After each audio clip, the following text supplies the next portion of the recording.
Hello friends, welcome to my YouTube channel G S classes में आपका स्वागत है। फ्रेंड्स, आज हम अपने इस वीडियो में 86 लेक्चरल सोशियोलॉजी प्रैक्टिस सेट नंबर 21 को सॉल्व करेंगे। ये प्रैक्टिस सेट बिल्कुल ही सिलेबस के अकॉर्डिंग तैयार किया गया है। वीडियो को पूरा देखिएगा और हाँ, अगर आपको वीडियो पसंद आए तो वीडियो को लाइक ज़रूर कर दीजिएगा और साथ ही साथ प्रैक्टिस सेट को सॉल्व करने के बाद कमेंट बॉक्स में कमेंट करके ये जरूर बताएगा कि आज के प्रैक्टिस सेट में आपके टोटल कितने क्वेश्चन सही हुए। तो चलिए सॉल्व करते हैं आज के हमारे प्रैक्टिस सेट नंबर 21 के क्वेश्चन नंबर 1 को। आज हमारा क्वेश्चन नंबर 1 है, हिंदू विवाह अधिनियम 1955 निम्नलिखित में से किन विवाहों की मनाही करता है। ऑप्शन नंबर ए सगोत्र विवाह, ऑप्शन नंबर बी सप्रवर विवाह, ऑप्शन नंबर सी सपिंड विवाह और लास्ट है ऑप्शन नंबर डी उपरोक्त सभी। तो इस क्वेश्चन का राइट आंसर क्या हो जाएगा? इस क्वेश्चन का राइट आंसर हो जाएगा हमारा ऑप्शन नंबर सी यानी कि सपिंड विवाह। हिंदू विवाह अधिनियम 1955 सपिंड विवाह से मनाही करता है, लेकिन स्थानीय परंपराओं के विपरीत होने पर स्थानीय परंपराओं की प्रधानता प्रदान करता है। सगोत एवं सप्रवर विवाह इस अधिनियम द्वारा जो है समाप्त कर दिया गया है। क्वेश्चन का राइट आंसर होगा हमारा ऑप्शन नंबर सी। आज हमारा सेकेंड क्वेश्चन है, संघर्षरत दंपति को न्यायिक पृथकता की अवधि अधिकतम कितनी अवधि के लिए दी जाती है। ऑप्शन नंबर ए 7 वर्ष, ऑप्शन नंबर बी 3 वर्ष, ऑप्शन नंबर सी 2 वर्ष और लास्ट है ऑप्शन नंबर डी 5 वर्ष। तो इस क्वेश्चन का राइट आंसर क्या हो जाएगा? इस क्वेश्चन का राइट आंसर हो जाएगा हमारा ऑप्शन नंबर सी यानी कि टोटल 2 वर्ष। संघर्षरत दंपति को न्यायिक पृथकता की अवधि अधिकतम जो है 2 वर्ष के लिए दी जाती है। इसका निर्धारण हिंदू विवाह अधिनियम 1955 के धारा 10 में जो है किया गया है। क्वेश्चन का राइट आंसर होगा ऑप्शन नंबर सी। आज हमारा थर्ड क्वेश्चन है, ऐसी कौन सी सामाजिक संस्था है जो यौन संबंधों का नियमितता एवं वैधता प्रदान करते हुए उनसे उत्पन्न संतानों को समाज उचित स्थान दिलाती है। ऑप्शन नंबर ए है परिवार, ऑप्शन नंबर बी विवाह, ऑप्शन नंबर सी नातेदारी और लास्ट है ऑप्शन नंबर डी धर्म। तो इस क्वेश्चन का राइट आंसर क्या हो जाएगा? इस क्वेश्चन का राइट आंसर हो जाएगा हमारा ऑप्शन नंबर बी यानी कि विवाह। विवाह ही एक ऐसी जो है सामाजिक संस्था है जो यौन संबंधों को नियमितता एवं वैधता प्रदान करते हुए उनसे उत्पन्न संतानों को समाज उचित स्थान दिलाती है। क्वेश्चन का राइट आंसर होगा ऑप्शन नंबर बी। आज हमारा अगला प्रश्न है, भारत के जानसार बावर की खास जनजात में किस प्रकार की विवाह पद्धति प्रचलित है। ऑप्शन नंबर ए है एक विवाह, ऑप्शन नंबर बी बहुविवाह, ऑप्शन नंबर सी बहुपद विवाह और लास्ट है ऑप्शन नंबर डी बहुपत्नी विवाह। तो इस क्वेश्चन का राइट आंसर क्या हो जाएगा? इस क्वेश्चन का राइट आंसर हो जाएगा हमारा ऑप्शन नंबर सी यानी कि बहुपद विवाह। भारत के जानसार बावर की खास जनजात में बहुपद विवाह का प्रचलन पाया जाता है। जहां बड़ा भाई किसी लड़की से विवाह करता है तो शेष सभी भाई उसी को जो है पति समझे जाते हैं। उसी मतलब जिससे विवाह होता है उसी के जो है पति समझे जाते हैं। जब एक स्त्री एक समय में एक से अधिक पुरुषों से जो है विवाह करती है तो उसे जो है बहुपद विवाह कहते हैं। तो इस वजह से क्वेश्चन का राइट आंसर होगा हमारा ऑप्शन नंबर सी। आज हमारा अगला प्रश्न है, बहुपद विवाह का अर्थ है। ऑप्शन नंबर ए एक विधवा पुनर्विवाह करती है, ऑप्शन नंबर बी है अनेक स्त्रियां अनेक पुरुषों से विवाह करती हैं, ऑप्शन नंबर सी है एक स्त्री एक समय में एक से अधिक पुरुषों से विवाह करती है और लास्ट है ऑप्शन नंबर डी एक तलाकशुदा स्त्री पुनर्विवाह करती है। क्वेश्चन का राइट आंसर क्या हो जाएगा? इस क्वेश्चन का राइट आंसर हो जाएगा हमारा ऑप्शन नंबर सी यानी कि एक स्त्री एक समय में एक से अधिक पुरुषों से विवाह करती है। यह जो है बहुपद विवाह का अर्थ है। क्वेश्चन का राइट आंसर होगा ऑप्शन नंबर सी। आज हमारा अगला प्रश्न है, विवाह का किस प्रकार का स्वरूप विश्व में कहीं नहीं पाया जाता है। ऑप्शन नंबर है एक विवाह, ऑप्शन नंबर बी बहुपद विवाह, ऑप्शन नंबर सी बहुपत्नी विवाह और लास्ट है ऑप्शन नंबर डी समूह विवाह। तो इस क्वेश्चन का राइट आंसर क्या हो जाएगा? इस क्वेश्चन का राइट आंसर हो जाएगा हमारा ऑप्शन नंबर डी यानी कि समूह विवाह। समूह विवाह का स्वरूप विश्व में कहीं नहीं पाया जाता है। ऐसा माना जाता है कि जब विवाह प्रथा नहीं थी तब यह विद्यमान रहा होगा। तो इस वजह से क्वेश्चन का राइट आंसर होगा ऑप्शन नंबर डी। आज हमारा अगला प्रश्न है, किसी समाज में विवाह का स्वरूप अंततः निश्चित होता है। ऑप्शन नंबर ए है जनसंख्या में लिंगों के अनुपात द्वारा, ऑप्शन नंबर बी है धर्म द्वारा, ऑप्शन नंबर सी कानून द्वारा और लास्ट है ऑप्शन नंबर डी सरकार द्वारा। तो इस क्वेश्चन का राइट आंसर क्या हो जाएगा? इस क्वेश्चन का राइट आंसर हो जाएगा हमारा ऑप्शन नंबर सी यानी कि कानून द्वारा। कानून द्वारा समाज में विवाह का स्वरूप अंततः निश्चित होता है। क्वेश्चन का राइट आंसर होगा ऑप्शन नंबर सी। आज हमारा अगला प्रश्न है, किस नातेदारी संगठन में मातृवंशीय व्यवस्था विद्यमान होती है। ऑप्शन नंबर ए टोडा नातेदारी, ऑप्शन नंबर बी भील नातेदारी, ऑप्शन नंबर सी गारो नातेदारी और लास्ट है ऑप्शन नंबर डी हो नातेदारी। तो इस क्वेश्चन का राइट आंसर क्या हो जाएगा? इस क्वेश्चन का राइट आंसर हो जाएगा हमारा ऑप्शन नंबर सी, यानी कि गारो नातेदारी। गारो, खासी तथा नायर जनजातियों के नातेदारी संगठन में मातृवंशीय व्यवस्था विद्यमान है। स्त्रियां विवाहोपरांत अपने माता के घर में जो है निवास करती हैं। वंश तथा उत्तराधिकार का निर्धारण माता के की तरफ से जो है होता है। तो इस वजह से इस क्वेश्चन का राइट आंसर होगा ऑप्शन नंबर सी। आज हमारा अगला प्रश्न है, संयुक्त परिवार सामाजिक जगत का एक छोटा रूप है, सही है या गलत? ऑप्शन नंबर ए है पूर्णतया गलत, ऑप्शन नंबर बी अंशतः सही, ऑप्शन नंबर सी पूर्णतया सही और लास्ट है ऑप्शन नंबर डी तीनों में से कोई नहीं। तो इस क्वेश्चन का राइट आंसर क्या हो जाएगा? इस क्वेश्चन का राइट आंसर हो जाएगा हमारा ऑप्शन नंबर सी, यानी कि पूर्णतया सही। संयुक्त परिवार सामाजिक जगत का एक छोटा रूप है, यह जो है सही है। संयुक्त परिवार में कई पीढ़ियों के सदस्य एक साथ रहते हैं। ये सदस्य पारस्परिक कर्तव्य परायणता के आधार पर बंधे रहते हैं। क्वेश्चन का राइट आंसर होगा ऑप्शन नंबर सी। आज हमारा अगला प्रश्न है, हिंदू विवाह की प्रकृति है। ऑप्शन नंबर ए संविदात्मक, ऑप्शन नंबर बी धार्मिक, ऑप्शन नंबर सी नैतिक और लास्ट है ऑप्शन नंबर डी सामाजिक। तो इस क्वेश्चन का राइट आंसर क्या हो जाएगा? इस क्वेश्चन का राइट आंसर हो जाएगा हमारा ऑप्शन नंबर बी, यानी कि धार्मिक। हिंदू विवाह को एक पवित्र संस्कार माना गया है। हिंदू विवाह अधिनियम 1955 द्वारा विशेष उपबंध किए गए हैं। स्त्रियों को विवाह विच्छेद का अधिकार प्रदान किया गया है। अब स्त्रियां पुरुषों की दासी जो है नहीं रही हैं। विवाह जन्मजात का बंधन नहीं रहा। अब हिंदू विवाह की प्रकृति सामाजिक हो गई है। ठीक है, तो इस वजह से क्वेश्चन का राइट आंसर क्या होगा? तो इस क्वेश्चन का राइट आंसर हो जाएगा हमारा ऑप्शन नंबर बी। फ्रेंड्स, उम्मीद करता हूं कि आपको वीडियो पसंद आ रहा होगा। यदि आपको वीडियो पसंद आ रहा हो तो प्लीज़ आप वीडियो को लाइक कर दें, और यदि आप इस वीडियो के पीडीएफ को डाउनलोड करना चाहते हैं तो आप हमारे टेलीग्राम चैनल को ज्वाइन कर सकते हैं, जहां पे आप लोगों के लिए जो है अभी तक प्रोवाइड किए गए जितने भी प्रैक्टिस सेट हैं उन सभी के पीडीएफ अवेलेबल है, जिसे आप वहां से जो है डाउनलोड कर सकते हैं। और साथ ही साथ फ्रेंड्स, आपसे एक बहुत इंपॉर्टेंट बात शेयर करनी थी। देखिए क्या है ना कि जैसे आपके पास जो है टोटल 20 डेज का टाइम बचा हुआ है। उन 20 डेज में हमें जो है मेरा जो टारगेट है वो GRC प्रैक्टिस सेट का वो लगभग 50 प्रैक्टिस सेट के आसपास का है। जहां तक अगर मैं रेगुलर 2 से 3 प्रैक्टिस सेट आप लोगों के लिए प्रोवाइड कराता हूं तो मैं मैक्सिमम 50 प्लस ही पहुंच पाऊंगा। यदि आप जो है GRC लेक्चर के लिए जैसे बहुत ज़्यादा सीरियस है तो आप लोग जो है जैसे खाली टाइम में यूपी PGT का जो ऑलरेडी प्रैक्टिस सेट आप लोगों के लिए प्रोवाइड किया गया था सोशियोलॉजी का, जिसमें 120 प्लस प्रैक्टिस सेट का एक प्लेलिस्ट जो है तैयार करके प्लेलिस्ट जो है बना दिया गया है चैनल पे। तो यदि आप यूपी PGT का जो प्रैक्टिस सेट है उन सभी प्रैक्टिस सेट को सॉल्व करते हैं, यानी कि GRC लेक्चरर का जो ये स्पेशल प्रैक्टिस सेट प्रोवाइड किया जा रहा है आप लोगों के लिए, ये तो आप सॉल्व करिए ही करिए।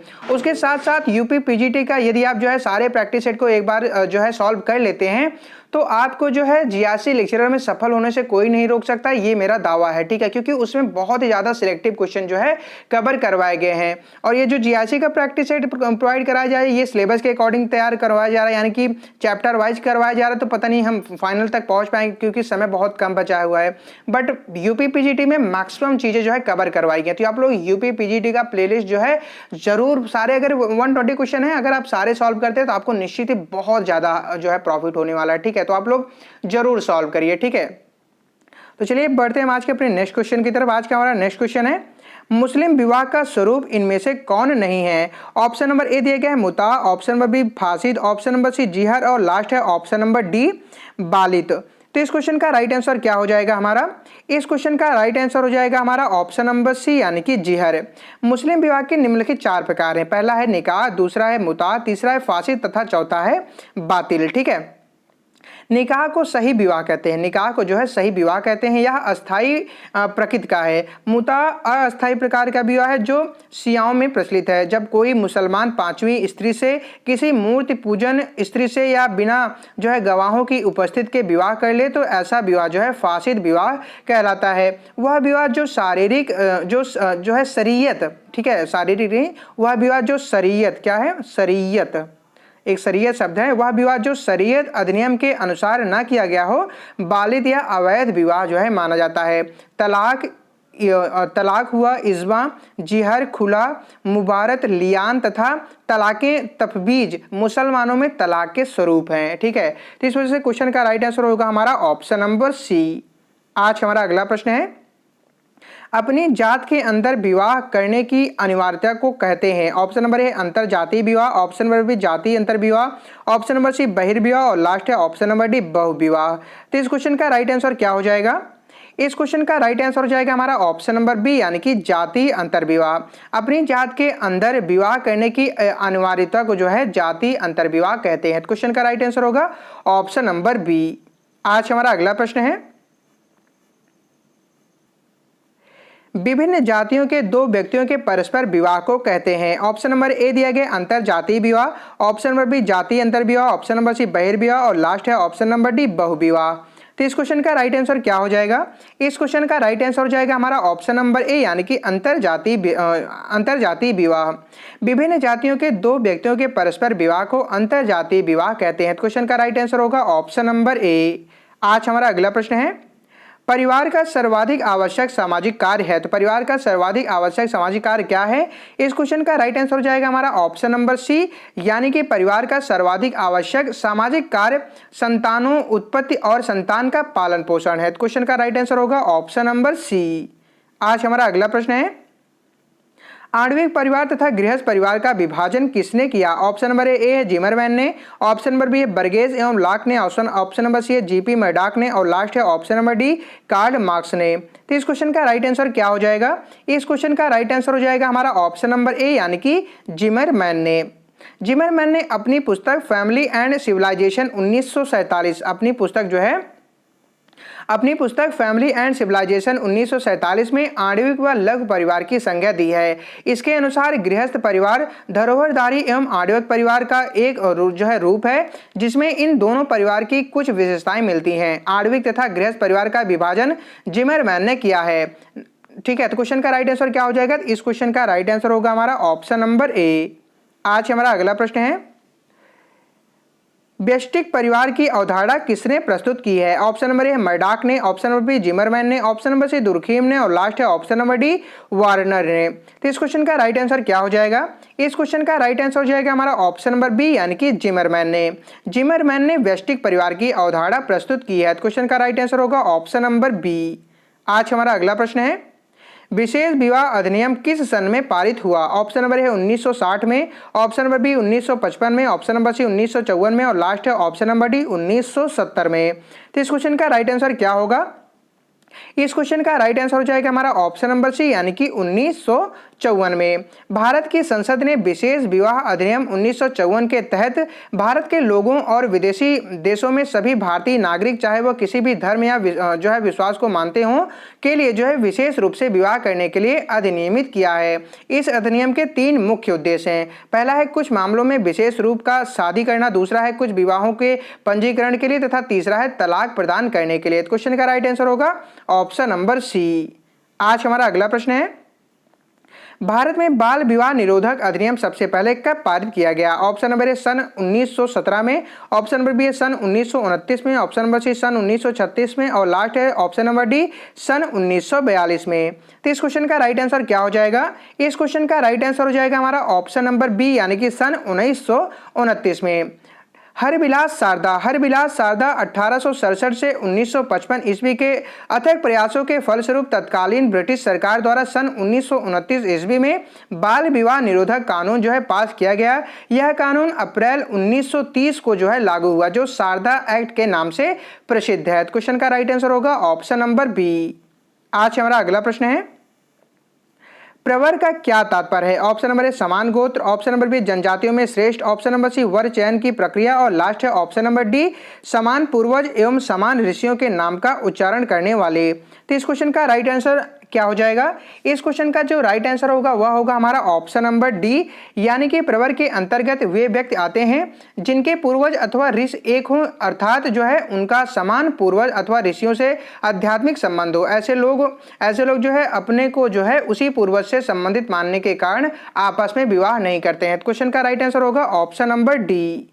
आज हमारा अगला प्रश्न है, लेवीरेट से बोध होता है। लेवीरेट से क्या बोध होता है? तो इस क्वेश्चन का राइट आंसर होगा ऑप्शन नंबर बी, यानी कि मात्र मृत पति के भाई तथा उसकी विधवा स्त्री में विवाह। ठीक है, मृत पति के भाई तथा उसकी विधवा स्त्री में विवाह का एक नियम जिसके अनुसार एक विधवा अपने मृतक पति के किसी भी एक भाई के साथ विवाह करती है, पतिभ्राता विवाह कहलाता है। बधुआ इस प्रकार के विवाह को जो है पितृवंशी व्यवस्थाओं में मृतक की वंश रेखा को चलाए रखने का जो है एक तरीका या साधन माना गया है। जब मृतक के कोई संतान ना हो, ऐसे विवाह से उत्पन्न संतान सामाजिक रूप में जो है मृतक के भाई की मानी जाती है, ना कि जनक या पिता की। इस विवाह के दो रूप होते हैं, देवर विवाह तथा ज्येष्ठ विवाह। क्वेश्चन का राइट आंसर होगा ऑप्शन नंबर बी। आज हमारा अगला प्रश्न है, मुस्लिम में पति पत्नी की पारस्परिक सहमति से होने वाले तलाक का नाम है। ऑप्शन नंबर ए है मुबरत, ऑप्शन नंबर बी खुला, ऑप्शन नंबर सी इला और लास्ट है ऑप्शन नंबर डी तलाक एहसन। तो इस क्वेश्चन का राइट आंसर क्या हो जाएगा?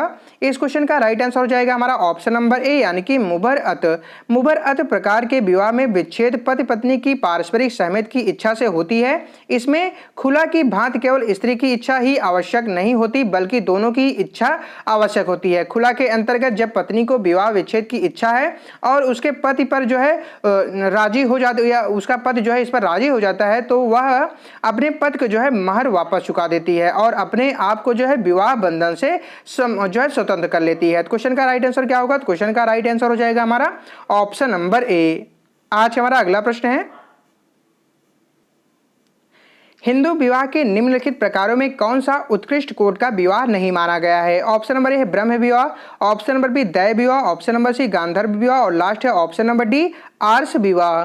तो इस क्वेश्चन का राइट आंसर क्या हो जाएगा? इस क्वेश्चन का राइट आंसर हो जाएगा हमारा ऑप्शन नंबर सी यानी कि गांधर्व विवाह।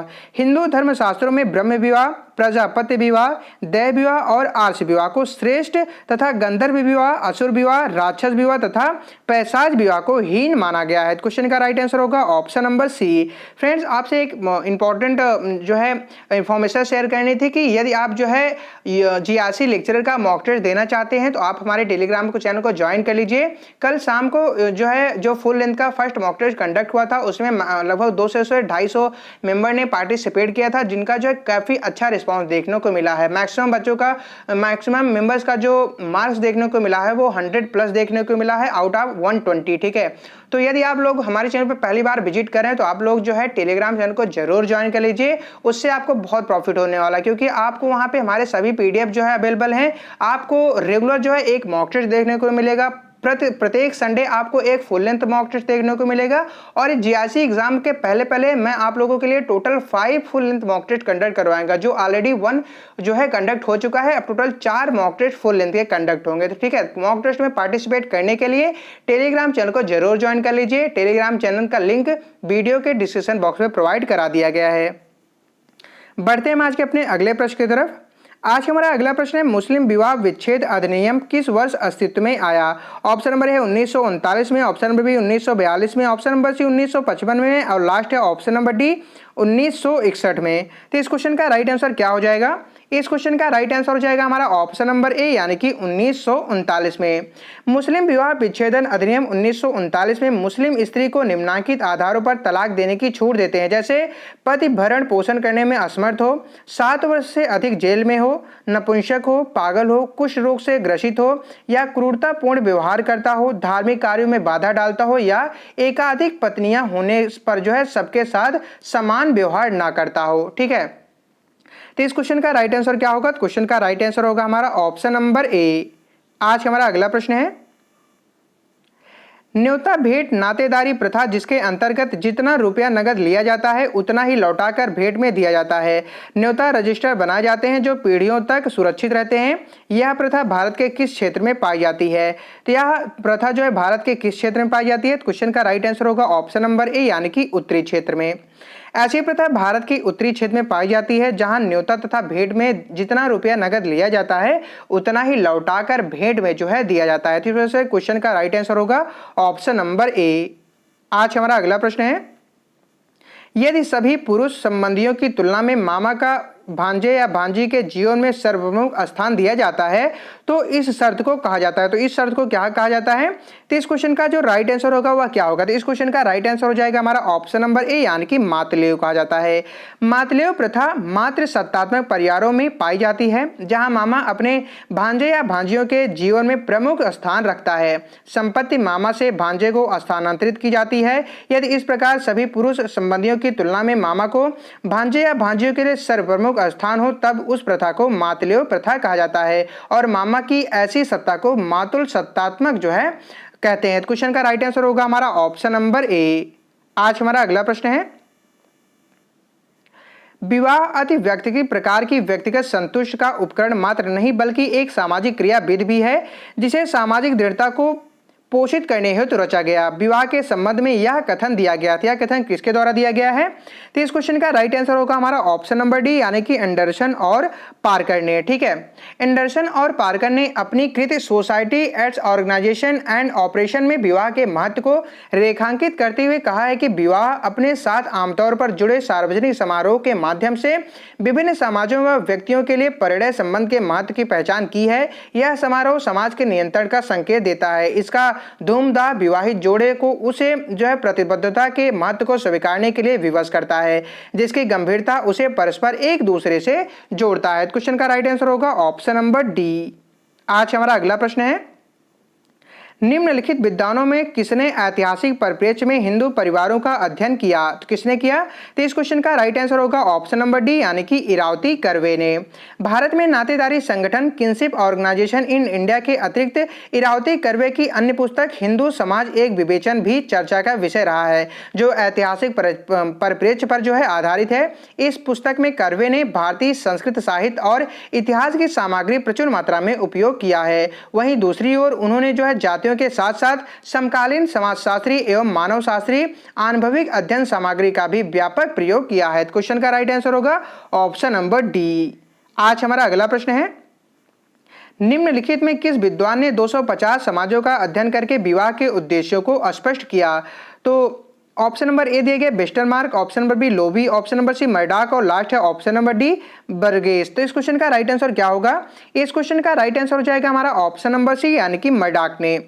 मर्डॉक ने विवाह के 3 उद्देश्य बताए हैं। पहला है यौन संतुष्टि, दूसरा है आर्थिक सहयोग तथा तीसरा है संतानों को समाजीकरण एवं लालन पालन। मर्डॉक ने 250 समाजों का अध्ययन किया और पाया है कि तीनों उद्देश्य सभी समाजों में पाए जाते हैं। क्वेश्चन का राइट आंसर होगा ऑप्शन नंबर सी। आज हमारा अगला प्रश्न है, निम्नलिखित में किस विद्वान ने अफ्रीका की नातेदारी प्रणाली पर जो है प्रकाश डाला? ऑप्शन नंबर ए मर्डॉक ने, ऑप्शन नंबर बी लोबी ने, option number C Radcliffe Brown ने और लास्ट है ऑप्शन नंबर डी मॉर्गन ने। तो इस क्वेश्चन का राइट आंसर क्या हो जाएगा? इस क्वेश्चन का राइट आंसर हो जाएगा हमारा ऑप्शन नंबर सी, यानी कि रैडक्लिफ ब्राउन ने। रैडक्लिफ ब्राउन ने ऑस्ट्रेलिया और अफ्रीका के आदिवासी समुदायों के परिवार और नातेदारी का अध्ययन किया है। इनके अनुसार अफ्रीका के आदिम समाजों में विवाह तथा नातेदारी व्यवस्था संस्थागत संबंधों को दर्शाती है, जिसमें व्यक्ति परस्पर विशिष्ट प्रकार से जुड़े रहते हैं तथा विशेष पदों के लिए उत्तरदायी होते हैं। तो इस वजह से क्वेश्चन का राइट आंसर होगा ऑप्शन नंबर सी। आज का हमारा अगला प्रश्न है, जब कोई पुरुष अपने या अपने से निम्न वर्ण की स्त्री से विवाह करता है तो उसे क्या कहते हैं? तो उसे क्या कहते हैं? तो इस क्वेश्चन का राइट आंसर होगा ऑप्शन नंबर ए, यानी कि अनुलोम विवाह। जब एक उच्च वर्ग जात उपजात कुल एवं गोत्र के लड़के का विवाह ऐसी लड़की से किया जाता है जिसका वर्ण जात उपजात तथा कुल लड़के से नीचे हो, तो ऐसे विवाह को अनुलोम विवाह कहा जाता है। ठीक है, तो इस वजह से क्वेश्चन का राइट आंसर होगा ऑप्शन नंबर ए। आज हमारा अगला प्रश्न है, एक निम्न जात की स्त्री का विवाह एक उच्च जात के पुरुष के साथ जो है एक उच्च जात के पुरुष के साथ को कहते हैं, क्या कहते हैं? तो इस क्वेश्चन का राइट आंसर होगा हमारा ऑप्शन नंबर बी, यानी कि अनुलोम विवाह। क्या कहते हैं उसको? अनुलोम विवाह कहते हैं। यानी कि एक निम्न जात की स्त्री का विवाह एक उच्च जात के पुरुष के साथ हो तो उसे जो है अनुलोम विवाह कहते हैं। तो क्वेश्चन का राइट आंसर होगा ऑप्शन नंबर बी। आज हमारा अगला प्रश्न है, सेवा विवाह का प्रचलन निम्न में से किस जनजात में पाया जाता है? किस जनजात में पाया जाता है? तो इस क्वेश्चन का राइट आंसर हो जाएगा हमारा ऑप्शन नंबर सी, यानी कि बिरहोर जनजात में। सेवा विवाह में भावी दूल्हा दुल्हन के घर पर सेवा करके वधु मूल्य चुकाने के बाद लड़की से विवाह करता है। यह विवाह गोंड, बिरहोर तथा वैगा जनजात में विशेष रूप से पाया जाता है। क्वेश्चन का राइट आंसर होगा ऑप्शन नंबर सी। आज हमारा अगला प्रश्न है, निम्नांकित में से अवधारणा तथा उसकी विशेषता को इंगित करने वाला कौन सा जोड़ा गलत है? तो इनमें से कौन सा जोड़ा जो है गलत है? तो इस क्वेश्चन का राइट आंसर हो जाएगा हमारा ऑप्शन नंबर बी, यानी कि मातलेय वाला। ठीक है, मातलेव शब्द प्रथा की ओर जो है निर्देश करता है, जो मामा भांजे या भांजी के पारस्परिक संबंधों को एक विशिष्ट ढंग से नियमित करता है। इसका प्रचलन उन मात्र सत्तात्मक परिवार में होता है जहां की माता के भाई का पारिवारिक मामले में अत्यधिक महत्व और नियंत्रण होता है। मामा अपने संपत्ति का अधिकारी भांजे को ही बनाता है। क्वेश्चन का राइट आंसर क्या होगा? तो इस क्वेश्चन का राइट आंसर होगा हमारा ऑप्शन नंबर बी, यानी कि जो मातलेव दिया गया है, यानी कि अवधारणा और उसकी जो विशेषता में मातलेव वाला जो कथन है यह हमारा गलत, यानी कि क्वेश्चन का राइट आंसर होगा ऑप्शन नंबर बी। आज हमारा अगला प्रश्न है, निम्नलिखित कथनों पर विचार कीजिए। यहाँ पे दो कथन दिए गए हैं, पहले को कथन ए से और दूसरे को उसके कारण आज से दर्शाया गया है। कथन ए कह रहा है कि अब हिंदू विवाह को संस्कार से अधिक संविदा समझा जाता है और इसका कारण दिया गया है कि भारतीय समाज पर पश्चिमी विचारधारा का व्यापक प्रभाव पड़ा है। क्वेश्चन क्या करें? क्वेश्चन करें कि निम्नलिखित कोड से सही उत्तर का चयन करें। तो इस क्वेश्चन का राइट आंसर क्या हो जाएगा? इस क्वेश्चन का राइट आंसर हो जाएगा हमारा ऑप्शन नंबर ए, यानी कि कथन ए और कारण आर दोनों सही हैं और साथ ही साथ कारण आर जो है यह कथन ए की सही स्पष्टीकरण कर रहा है। यानी कि आप ऐसा कह सकते हैं कि हिंदू धर्म में विवाह को संस्कार के रूप में माना जाता है, परंतु पश्चिमी विचारधारा के फलस्वरूप विवाह एक संप्रदाय के रूप में ले रहा है, जो यह अटूट न होकर एक समझौते के रूप में दिखाई देने लगा है। इससे यह स्पष्ट होता है कि पश्चिमी विचारधारा का भारतीय समाज पर व्यापक प्रभाव पड़ा है। क्वेश्चन का राइट आंसर होगा हमारा ऑप्शन नंबर ए, यानी कि कथन ए और कारण आर दोनों सही हैं और साथ ही साथ कारण आर कथन ए की सही स्पष्टीकरण कर रहा है। आज हमारा अगला प्रश्न है, परिवार के मूल्यांकन में मुख्य रूप से किस उपागम का प्रयोग किया जाता है? ऑप्शन नंबर ए है प्रकारवादी, ऑप्शन नंबर बी संरचनावादी, ऑप्शन नंबर सी अंतरक्रियावादी और लास्ट है ऑप्शन नंबर डी इनमें से सभी। तो इस क्वेश्चन का राइट आंसर क्या हो जाएगा? इस क्वेश्चन का राइट आंसर हो जाएगा हमारा ऑप्शन नंबर डी, यानी कि इनमें से सभी। परिवार के अध्ययन में प्रकारवादी, संरचनावादी, अंतरक्रियावादी, संस्कृत आदि सभी उपागमों का प्रयोग किया जाता है। क्वेश्चन का राइट आंसर होगा ऑप्शन नंबर डी। आज हमारा अगला प्रश्न है, किस वर्ष के हिंदू विवाह अधिनियम के अंतर्गत हिंदुओं के तलाक के प्रावधान प्रदान किए गए हैं? ऑप्शन नंबर ए है 1955, option number B 1956, option number C दिया गया है 1961 और लास्ट है ऑप्शन नंबर डी 1973। फ्रेंड्स यह क्वेश्चन आप लोगों से पिछले प्रैक्टिस सेट में पूछा गया था, जिसका जो है मैक्सिमम लोगों ने सही जवाब दिया था। ठीक है, जिसका जो मैक्सिमम लोगों ने जो जवाब दिया था इस क्वेश्चन का सही जवाब दिया था। और आप लोग ऐसे ही रेगुलर जो है जो आप लोगों से कमेंट बॉक्स में जो क्वेश्चन आप लोगों से पूछे जाते हैं प्रैक्टिस सेट में, लास्ट क्वेश्चन उसका उत्तर आप लोग जरूर दिया करिए। ठीक है, तो इससे क्या होता है ना, मुझे ये पता चलता रहता है कि कौन सा स्टूडेंट कितनी ज़्यादा प्रिपरेशन कर रहा है उसका। और आप लोग ये भी जरूर बताया करिए कि जो प्रैक्टिस सेट आप लोगों को प्रोवाइड किया जाता है उसमें आपके कितने क्वेश्चन सही हो रहे हैं। इससे कंपटीशन का पता चलता है कि कौन सा स्टूडेंट है जो ज्यादा मार्क्स अचीव कर रहा है, कौन सा है जिसके कम स्कोर हो रहे हैं। और आप लोग मुझे टेलीग्राम पे पर्सनली मैसेज भी कर सकते हैं, जिससे हम डिस्कशन भी कर सकते हैं ना कि क्या दिक्कत आ रही है और अच्छा हम क्या प्रोवाइड करा सकते हैं और अच्छा आप क्या कर सकते हैं। ठीक है, क्योंकि आप लोग जितना ज्यादा प्रैक्टिस होगा, जितना प्रैक्टिस करेंगे उतना ज्यादा आपको अचीवमेंट देखने को मिलेगा।